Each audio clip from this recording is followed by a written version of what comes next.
નમસ્કાર દર્શક મિત્રો, સાવરકુંડલાની રફતારમાં આપનું સ્વાગત છે। ભાવનગર જિલ્લાના ફરિયાદિકા ગામે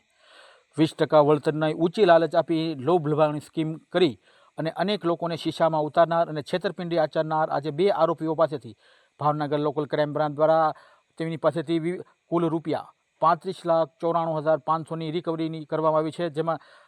કબજે કરવામાં આવેલો મુદ્દામાલની વિગત જોઈએ તો તેમાં 20 લાખ રૂપિયા રોકડા, તેમજ સોનાના દાગીના કિંમત રૂપિયા 8,23,500, સુઝુકી ડિઝાયર કાર 7 લાખ રૂપિયાની કિંમત, એક્સેસ સ્કૂટર 70,000 રૂપિયા, તેમજ એક તૂટેલું નોટું ગણવાનું મશીન સહિત બિસાબના 2 ચોપડા સહિતની કુલ રૂપિયા 35,94,500ની રિકવરી કરવામાં આવેલ છે। તેમજ આ બંને આરોપી દ્વારા આજ રોજ